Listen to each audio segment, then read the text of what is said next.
Hello boys and girls, आपका स्वागत है कॉमर्स की पाठशाला में। और जैसे कि आप अपने स्क्रीन पे देख पा रहे हैं, मैं आपको बताने वाला हूँ merits and demerits of decentralisation. तो काफ़ी इंपॉर्टेंट टॉपिक है, इसको पूरा देखिएगा, एग्जामिनेशन में ये क्वेश्चन पूछा जाता है। So don't forget to like our video if you like it. अगर आपको ये वीडियो पसंद आता है तो बिल्कुल हमारे चैनल को लाइक कीजिएगा, इस वीडियो को लाइक कीजिएगा, कमेंट कीजिएगा और हमारे चैनल को सब्सक्राइब कर लीजिए। जो बच्चे हमारे चैनल पर नए हैं कहना चाहूँगा, और जो बच्चे हमारे चैनल पर पहली बार आए हैं, इस वीडियो को देख रहे हैं, उनको मैं कहना चाहूँगा कि आप जो है बीकॉम की पूरी स्टडी हमारे चैनल के पे बैठे बैठे कर सकते हैं। आपको कहीं कुछ सर्च करने की ज़रूरत नहीं है। You just log on to your YouTube और हमारे चैनल पे विज़िट कीजिए, और हमारे चैनल पे क्लिक करने के बाद हमारे चैनल के प्लेलिस्ट वाला ऑप्शन में विज़िट कीजिए, जहाँ पे आपको बहुत सारी वीडियोस मिल जाएंगी ऑन अ डेडिकेटेड प्लेलिस्ट। चाहे वो इको 1 हो, 2 हो, 3 हो, 4 हो, लाइक हर एक सब्जेक्ट के लिए डेडिकेटेड प्लेलिस्ट बनाई गई हैं, जहाँ पे आपको हमारे चैनल पे जहाँ पे आपको विज़िट करना है, और जो भी पेपर आप देने वाले हो, आप उनको उस प्लेलिस्ट को खोल करके आप स्टडी कर सकते हो, राइट। तो बहुत ही एक आसान से तरीके से मैंने आपको चीज़ें जो है प्रोवाइड करी हैं। अगर आप चाहो तो स्टडी कर सकते हो, ठीक है, और एग्जामिनेशन में अच्छे मार्क्स ला सकते हो, ठीक है। So let's start the topic. पहले मेरिट्स करेंगे, फिर डीमेरिट्स करेंगे, ठीक है ना। तो सबसे पहला मेरिट देख लेते हैं। देखो यहाँ पे उसके पहले कुछ बातें लिखी हैं, पहले वो पढ़ा देता हूँ। Centralisation and decentralisation are extensions of delegation. तो डेलीगेशन का हिस्सा होता है सेंट्रलाइजेशन और decentralisation. The believe that complete decentralisation always desirable is fallacious. Equally fallacious is the belief of the complete centralisation is good. The merit and limitations of the decentralisation are discussed below. जो बात यहाँ पे बोली गई वो ये है कि डेलीगेशन का एक्सटेंशन पार्ट होता है सेंट्रलाइजेशन या फिर डिसेंट्रलाइजेशन। हम बात करेंगे अभी डिसेंट्रलाइजेशन के मामले में, लेकिन फिर भी यहाँ पे एक बात बोली गई है कि ये बात कही जाती है, ये चीज़ें देखी गई हैं कि अगर आप ये कहते हो कि डिसेंट्रलाइजेशन बहुत अच्छी है तो वो भी गलत है, अगर आप ये कहते हो कि सेंट्रलाइजेशन बहुत अच्छी है तो वो भी गलत है, क्योंकि दोनों के अपने अपने फ़ायदे हैं और अपने अपने नुकसान हैं। तो अभी हम बात करने वाले हैं डिसेंट्रलाइजेशन के फ़ायदे और नुकसान के बारे में। तो चलिए स्टार्ट करते हैं। सबसे पहला पॉइंट है facilitates growing and complex organization. What organization? It's organization, it should be organization, ठीक है। So facilitates growing and complex organisation. तो किसी भी लाइक ऑर्गेनाइजेशन को ग्रो करने में बहुत ज़्यादा ये फैसिलिटेट करता है, किसी भी ऑर्गेनाइजेशन को उसकी कॉम्प्लेक्सिटी को सुलझाने में, उसको लाइक ग्रो करने में काफ़ी ज़्यादा हेल्प करता है हमारा डिसेंट्रलाइजेशन प्रोसेस, ठीक है। So centralisation of authority may be desirable under certain special circumstances to accomplish specific result और when the company is small. तो सेंट्रलाइजेशन ऑफ अथॉरिटी जो है वो काम कब आती है? जब कोई कंपनी छोटी है या फिर वहाँ पे जो काम करने का जो दायरा है वो बहुत बड़ा नहीं है, तो वहाँ पे अगर आप सेंट्रलाइजेशन करोगे चलेगा। लेकिन आप अगर आपकी ऑर्गेनाइजेशन अगर बड़ी है और साइज में बहुत ज़्यादा कम्प्लेक्स है, बड़ी है, तो उस केस में आपको डिसेंट्रलाइजेशन ही आप अपनाना पड़ेगा। वही बात यहाँ पे बोली गई है, centralisation of authority may be desirable under certain special circumstances to accomplish specific rules और when the company is small, ठीक है।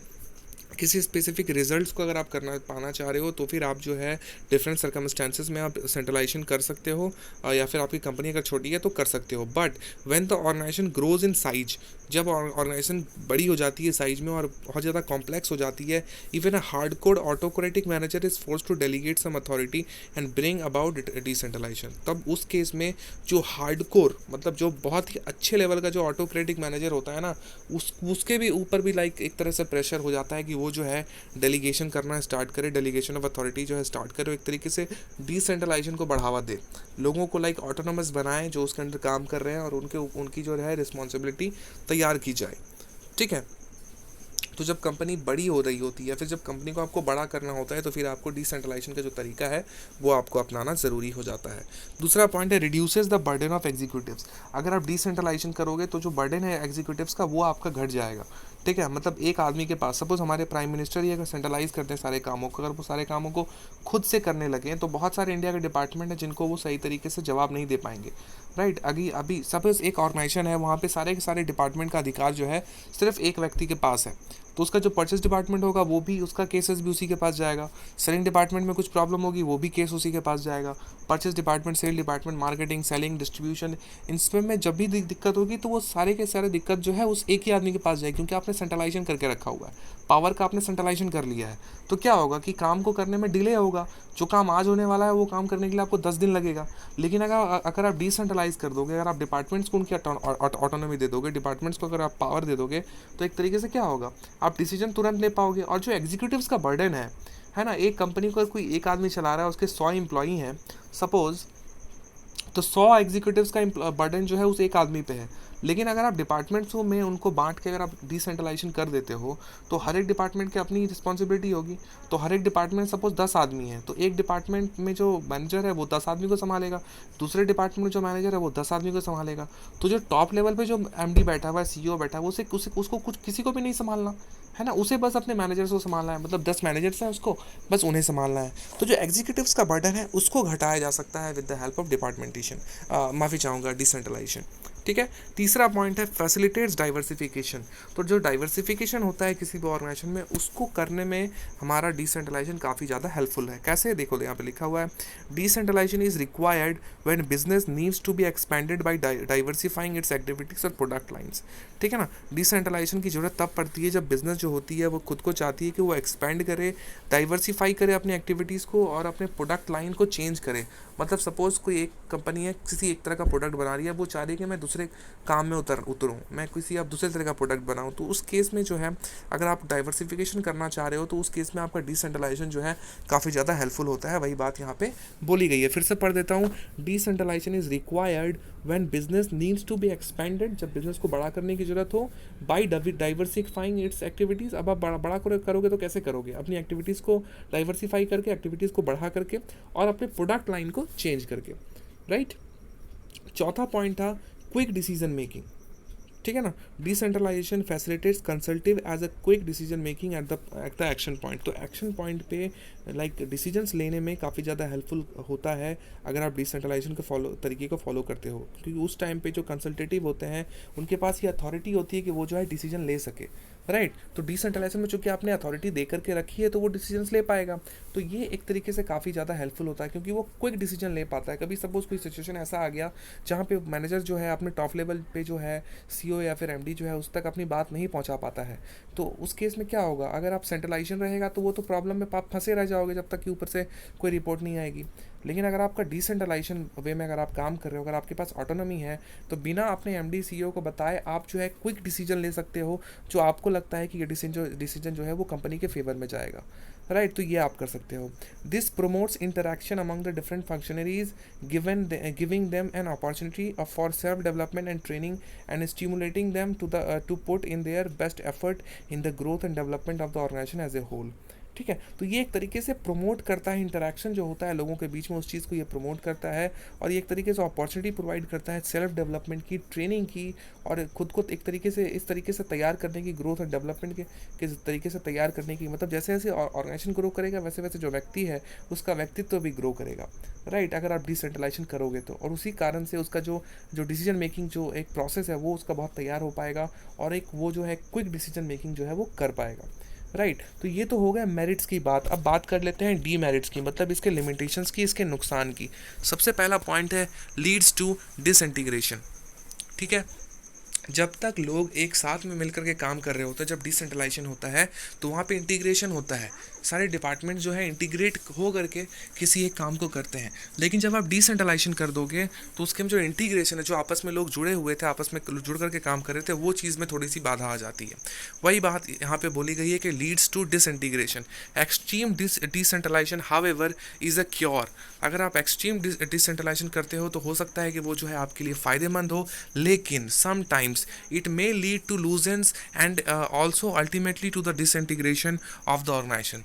लेकिन आगे जा कर के ये जो है एक तरीके से हो सकता है कि आप जो है अपना कंट्रोल खो दो उस कंपनी के ऊपर और अल्टीमेटली आगे जा कर के ये जो है डिसइंटीग्रेट हो जाए और ऑर्गेनाइजेशन को जो डिपार्टमेंट्स हैं वो आपस में काम ही ना कर पाएँ, वो आपस में डिसइंटीग्रेट हो जाएँ, right. It may bring out some diseconomy of scale. इसके कारण से जो है डिस इकोनॉमी आ सकती है। इकोनॉमी ऑफ स्केल का मतलब होता है जब किसी चीज़ को आप बड़े मात्रा में तैयार करते हो तो फिर आपका लॉस जो है वो कम होता है या फिर आपका जो कॉस्ट ऑफ प्रोडक्शन है वो कम होता है।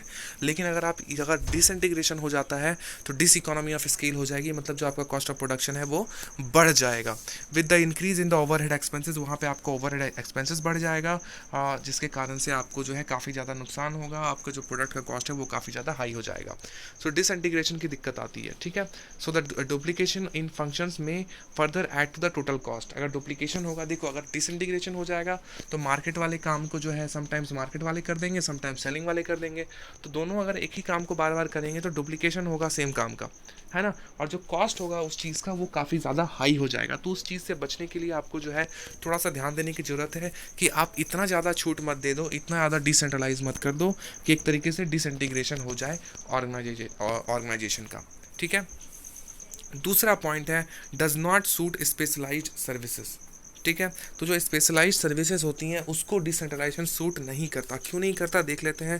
For specialised services like accounting, personnel, research and development ETC, decentralisation is unwarranted. तो कुछ कुछ केसेस में जो होता है डिसेंट्रलाइजेशन एक अनवारंटेड चीज़ होती है जहाँ पे उसकी ज़रूरत नहीं पड़ती। फॉर एग्जांपल अकाउंटिंग में डिसेंटीग्रेशन आप क्या करोगे, अकाउंटिंग में डिसेंट्रलाइजेशन आप क्या करोगे, कोई ऑप्शन ही नहीं है, राइट। तो accounting, personnel, research and development में डिसेंट्रलाइजेशन की ज़रूरत नहीं पड़ती है। More over there are certain areas of control and responsibility like setting up overall organizational objectives, long-term planning, formulation of policy, capital investment ETC which need to be under central control only। अगर आप decentralisation कर देते हो तो बहुत सारी जो major activities होती हैं किसी भी ऑर्गेनाइजेशन की उसमें दिक्कत हो सकती है, राइट। अगर आपने पॉलिसी फार्मूलेट करना है किसी भी बिजनेस को तो वो तो अपनी पॉलिसी फार्मूलेट करके सारे डिपार्टमेंट को भेज देगा, राइट। लेकिन अगर सारे डिपार्टमेंट के पास बहुत ज़्यादा डिसेंट्रलाइजेशन पावर होगा तो वो क्या करेगा, आपके ऑर्डर को मान भी सकता है, नहीं भी मान सकता है। तो जो भी आप पॉलिसी, कैपिटल इन्वेस्टमेंट, जो भी आप प्लानिंग करोगे उसको हो सकता है डिपार्टमेंट एक्सेप्ट करे, ना भी करे, या करे भी तो बहुत ही छोटे लेवल पे करे जिसके कारण से जो है आपको बहुत ज़्यादा दिक्कत हो सकती है। तो इस तरह की जो चीज़ें होती हैं इसका कंट्रोल जो है सिर्फ सेंट्रल अथॉरिटी के पास ही होना चाहिए। तो इस केस में सेंट्रलाइजेशन जो है काफ़ी ज़्यादा काम करता है और डिसेंट्रलाइजेशन में थोड़ी सी दिक्कत हो जाती है, राइट। मतलब डिसेंट्रलाइजेशन इज़ गुड बट आपको बहुत ज़्यादा जो है डिसेंट्रलाइजेशन करने की ज़रूरत नहीं है। डिसेंट्रलाइजेशन का मतलब होता है distribution of power among the departments और among the peoples who are working for you, ठीक है। तीसरा पॉइंट है कन्फ्लिक्ट। तो डिसेंट्रलाइजेशन में कन्फ्लिक्ट क्रिएट होता है, डेफिनेटली क्रिएट होगा। अगर मेरे पास पावर आएगा प्लस जो मेरा सहयोगी होगा जो कि दूसरे डिपार्टमेंट पे है उसके पास भी पावर आएगा तो दोनों के बीच में एक तरीके से कन्फ्लिक्ट क्रिएट होगा, राइट। मैं कुछ बोलूँगा उसे बुरा लग जाएगा तो उसके में जो है कन्फ्लिक्ट क्रिएट हो सकता है। लेकिन सेंट्रलाइजेशन में ऐसा नहीं होता, राइट। चाहे मुझे बुरा लगे या फिर किसी को भी बुरा लगे, उस केस में आपको जो है जो कंपनी के जो सेंट्रलाइजेशन पावर जो है मतलब जो CEO MD है उसकी बात आपको माननी जरूरी हो जाती है उस केस में, राइट। लेकिन अगर अथॉरिटी अपने पास रहेगी, अगर डिसेंट्रलाइजेशन के तहत अगर पावर आपके पास होगी तो कन्फ्लिक्ट क्रिएट हो सकता है। वही बात यहाँ पे बोली जा रही है, ठीक है। देखो मैं पढ़ के बता देता हूँ। Decentralisation puts increased pressure on individual heads to realise profits at any cost, ठीक है। तो डिसेंट्रलाइजेशन एक तरीके से एक्स्ट्रा प्रेशर डालता है डिविजनल हेड्स के ऊपर ताकि वो जो है प्रॉफिट पाए किसी भी कॉस्ट पे। अब उस कॉस्ट में कभी कभी क्या होता है कि वो अपनी ही कंपनी को नुकसान पहुंचा देते हैं। This encourages the managers to become department conscious. ये एक तरीके से क्या करता है कि हर एक मैनेजर को डिपार्टमेंट कॉन्शियस बना देता है। हर एक व्यक्ति जो है, हर एक मैनेजर जो है अपने अपने डिपार्टमेंट के बारे में सोचता है, दूसरे डिपार्टमेंट के बारे में जो कि सेम कंपनी के अंडर काम कर रही है उसके बारे में नहीं सोचता। मतलब जब आप काम कर रहे हो तो फिर आपको कंपनी के बारे में सोचना चाहिए कि कंपनी के लिए क्या अच्छा है क्या बुरा है। लेकिन अगर आप डिसेंट्रलाइजेशन बहुत ज़्यादा कर दोगे तो वो एक तरीके से सिर्फ डिपार्टमेंट के ऊपर ही वो ज़्यादा ध्यान देगा, है ना। तो ये एक तरीके से दिक्कत हो जाती है। Sometimes the top management deliberately encourages competition between different departments to increase the profitability। कभी कभी क्या होता है कि जो टॉप मैनेजमेंट होती है वो deliberately मतलब लगातार जानबूझ करके कोशिश करती है, encourage करती है ताकि डिपार्टमेंट्स के बीच में आपस में competition रहे ताकि profitability को बढ़ाया जा सके। This competition result in bitter inter divisional rivalries and conflict. और इसी सब चीज़ों के कारण एक तरीके से क्या होता है, जो कंपटीशन जो आप करवाते हो उसके कारण से इंटर डिविजनल राइवलरी तैयार होती है दो डिपार्टमेंट्स के बीच में या जितने सारे डिपार्टमेंट्स होती हैं उनके बीच में, और कॉन्फ्लिक्ट एक तरीके से क्रिएट होता है, राइट। तो डिसेंट्रलाइजेशन जहाँ तक मुझे समझ में आया, मैं भी आपको बताना चाहूँगा कि डिसेंट्रलाइजेशन इज़ गुड बट बहुत ज़्यादा नहीं होनी चाहिए। डिसेंट्रलाइजेशन भी बहुत कुछ हद तक होनी चाहिए ताकि आपका जो कंट्रोल है आपके बिजनेस के ऊपर वो रहे, राइट। तो ये मेरिट्स थे और डीमेरिट्स थे, 4 मेरिट्स थे और 3 डीमेरिट्स थे जो मैंने अभी आपको करवाए हैं। आई होप कि आपको ये लेक्चर काफ़ी पसंद आया होगा। पसंद आया तो लाइक कमेंट और शेयर कीजिए और हमारे चैनल को सब्सक्राइब कर लीजिए, ठीक है। हम आपसे मिलते हैं हमारे नेक्स्ट वीडियो में, तब तक के लिए अपना ख्याल रखिए। शुक्रिया, thank you, take care and bye bye, have a nice day.